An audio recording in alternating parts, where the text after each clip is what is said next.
গীতায়া পুস্তকম যত্র নিত্য পাঠশ্চ বর্ততে তত্র সর্বাণি তীর্থানি প্রয়াগাদিনী ভূতলে। যেখানে গীতা থাকে সেখানে প্রয়াগাদি সমস্ত তীর্থ অবস্থান করে। আজকের আলোচনা সপ্ত চত্বারিংশতিতম শ্লোক। শ্রেয়ান স্বধর্ম বিগুণ পরধর্মাৎ সনুষ্ঠিতাৎ স্বভাব নিয়তম কর্ম কুর্বন্নাপ্নোতি কিল্লিশম। শ্লোক নম্বর 47। শ্রেয়ান স্বধর্ম বিগুণ পরধর্মাৎ সনুষ্ঠিতাৎ স্বভাব নিয়তম কর্ম কুর্বন্নাপ্নোতি কিল্লিশম। উত্তম রূপে অনুষ্ঠিত পরধর্ম অপেক্ষা স্বধর্ম সম্যক রূপে অনুষ্ঠিত হলেও শ্রেয়স্কর। মানুষ স্বভাববিহিত কর্ম করে পাপে লিপ্ত হয় না।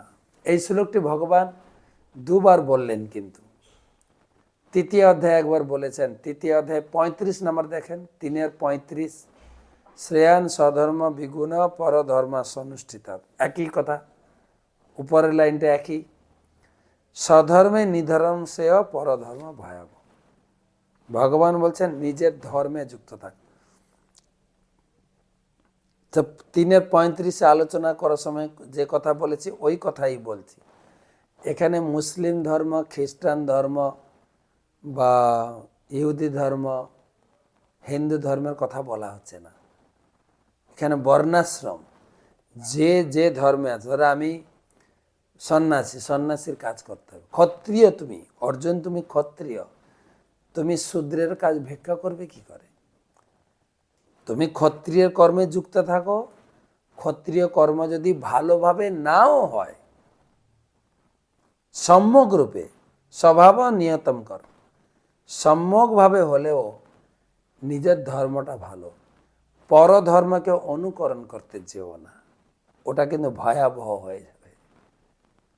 নিজের কাজ না করে যদি অন্য কাজে যুক্ত থাকো, ভুল কাজ হয়ে যাবে। এটা ছোট্ট গল্প বলে দিই, 1 মিনিট বেশি সময় নেব। একটা কৃষকের বাড়িতে গাধা, কুকুর আর একটা গাই ছিল, গরু ছিল, গাই না গরু। তো তিনজনের কাজ করতো। কুকুর পাহারা দিত, গাধা বোঝা টানতো, আর গরু চাষ করতো। একদিন হয়েছে কি, মাঠে গেছে গরুকে নিয়ে, গরু আর নাঙ্গল করলো না, শুয়ে পড়লো। ঠিক আছে,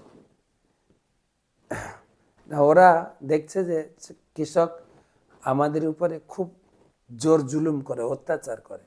3জন স্ট্রাইক করেছে, আমরা কাজ করব না। মাঠে নিয়ে গরুকে চাষ করতে গেছে নাঙ্গলে, গরুটা শুয়ে পড়লো।